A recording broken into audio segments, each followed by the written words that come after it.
All right, part 2. Okay. Oh, yeah.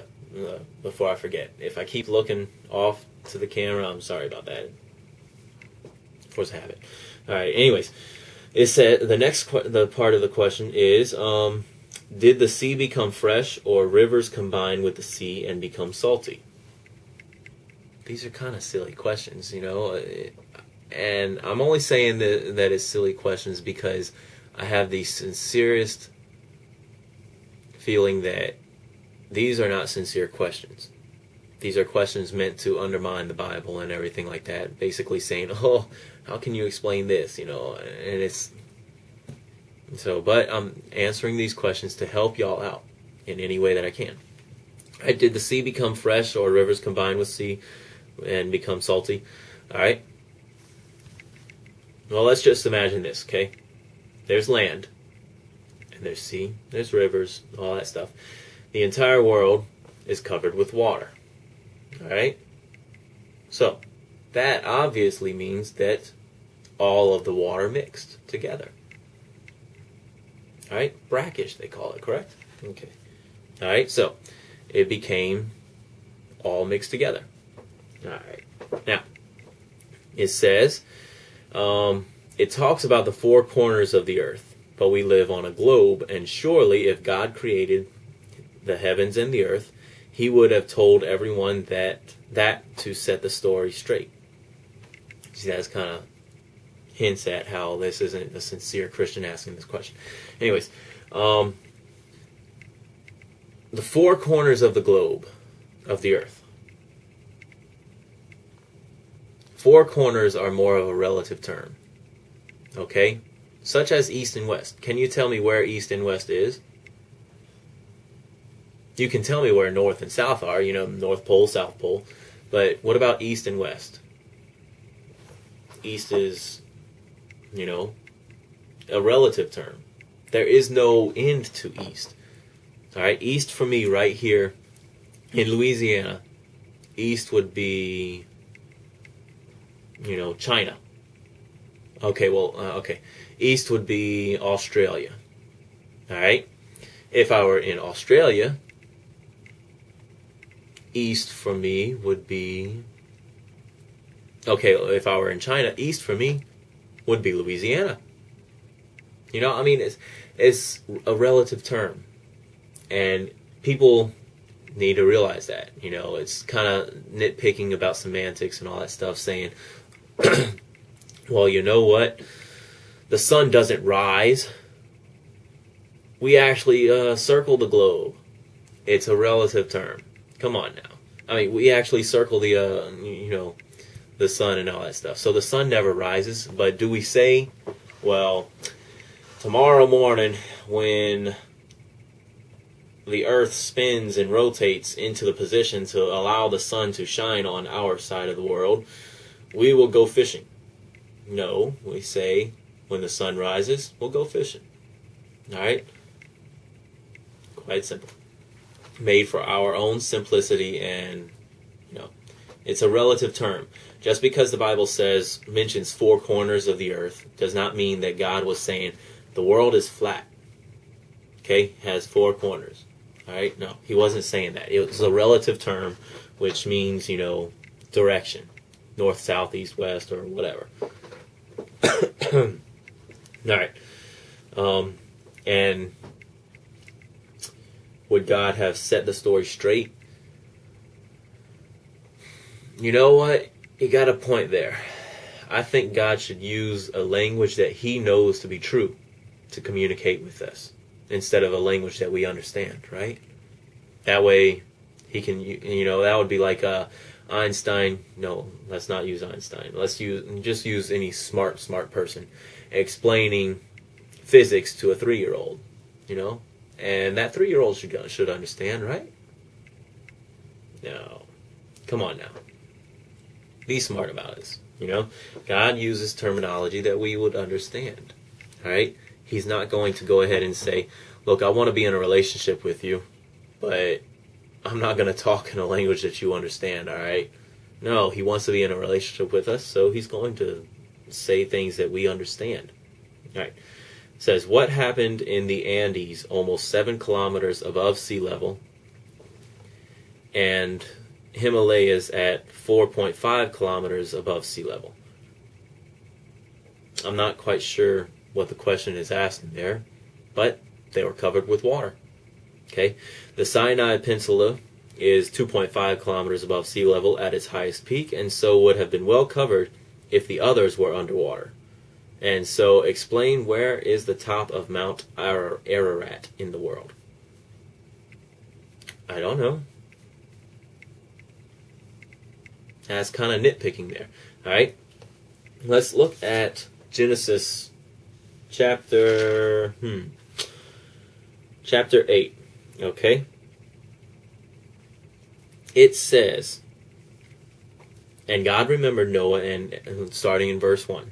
All right, and God remembered Noah and every living thing, and all the cattle that was with him in the ark. And God made a wind to pass over the earth, and the waters assuaged. All right. The fountains also of the deep and the windows of the heaven were stopped, and the rain from heaven was restrained. And the waters returned from off the earth continually, and after the end of the 150 days the waters were abated. And the ark rested in the 7th month, on the 17th day of the month, upon the mountains of Ararat. Okay, well, first of all, I think I understand this question here. All right, it's asking about where the top of Mount Ararat is. First of all, the Bible does not say that Mount Ararat was the first mountain to be covered. All it says right there, and the ark rested in the 7th month on the 17th day of the month upon the mountains of Ararat. Mountains of Ararat. Anyways, that would be like the Rocky Mountains. Not one particular mountain, just a chain of mountains, you know? All right? Where that is exactly, I don't know. I'm not good with geography. I never really was. You know. All right, I'd have to look that up. But that's really not important. Because, you know what, let's see. Trying to think of an example, but, you know, the names of countries, mountains, lands, things like that change throughout history. All right? So the place that, like the Garden of Eden, I couldn't tell you where that was because, you know what, it's not called the Garden of Eden anymore. You know? But anyways, you know, and again, geography changes. You know? A glacier passes through, it cuts into the land. Look at that, you got you a lake. You know? An earthquake happens, topples down a mountain or something like that. Oh, look, it's a plain. All right? Okay. But anyways, it just says that the ark rested on the mountains of Ararat. All right, where that is, nobody may know. All right? Okay. The next question says, where did all the water go, and how long did you think it took for all the water to subside? And the ark rested in the 7th month, and on the 17th day of the month upon the mountains of Ararat. Okay. Let's see. Let's look at some of the time that the Bible says. All right. In Genesis 7:24, chapter 7, verse 24, it says, and the waters prevailed upon the earth 150 days. All right, which means it was raining for 150 days. Okay. Then God remembered Noah, and moving into chapter 8, and all the cattle that was with him, and all that stuff. And it says that the fountains of the deep, God basically stopped it from raining after the 150 days. Then he caused a wind to, you know, get the water started being restrained and everything. And it says that the waters continued to go down for 150 more days, you know? All right? The waters were abated. Then it says in the 7th month, the 17th day of the month, upon the mountains of Ararat, waters decreased, and that's whenever he landed, in the 7th month, on the 17th day of the month. All right, so we're about 7.5 months here that the ark finally rested on the top of one of the mountains. Okay? Then it says, and the waters decreased continually until the 10th month. In the 10th month, on the first day of the month, were the tops of the mountains seen. All right? Now, that shows something else too right there. It shows that just because they rested on the mountains does not mean that the mountains could be seen. That's a big boat. The ark was a big boat. So, I mean, you can still have, 20 feet of water all over the world for a big old ship to go ahead and touch ground, I mean, look at the ships of today, So, just because they rested does not mean that the tops of the mountains were seen yet. It says that in the 10th month, the tops of the mountains were seen. Okay? And it came to pass at the end of 40 days after that, so about a month and some days, that Noah opened the window of the ark which he had made, and he sent forth a raven, all right, which flew around and everything like that, to see if the water had, receded enough. Okay? And he also sent forth a dove and everything like that, but there was no place for them to rest, so they came back. All right, so what does that tell you? Water still covered the globe and everything like that after the about 11th month. After the 11th month and 10th day. Okay, 40 days after the 10th month of being of the flood. All right.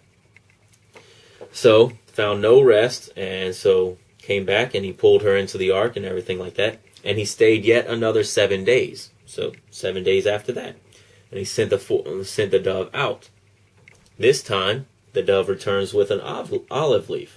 So he knows that now the water has lowered enough that, a plant was showing. All right?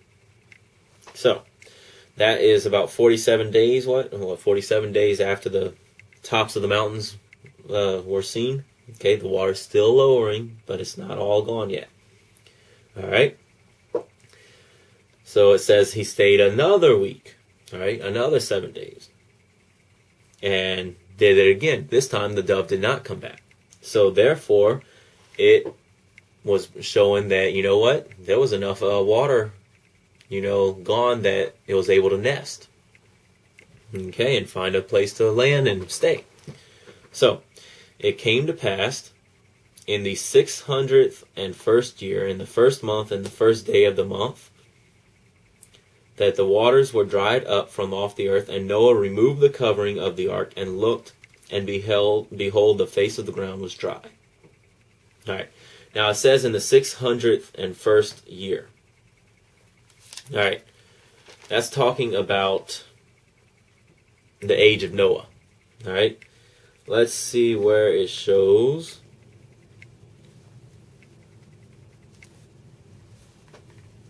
All right. Now, right there in Genesis chapter 7, verse 6, it says, and Noah was 600 years old when the flood of waters was upon the earth. So, when Noah was 601 years old, this is whenever it's talking about right here.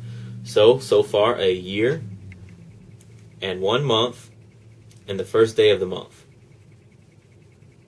All right, so actually just a year. They were in the ark for a year. All right, so there you go. He removed the covering of the ark, looked, and behold, the face of the ground was dry. Then in the 2nd month, on the 7th and 20th day of the month, was the earth completely dried, All right? And that's whenever God went ahead and said, all right, go look around, you can leave the ark and all that stuff. So, a year and 2 months, and almost a year and 3 months. Right? A year, 2 months, and 27 days. That's how long that they were in the ark. Alright? Oh, time again. Alright, check out the next video right here.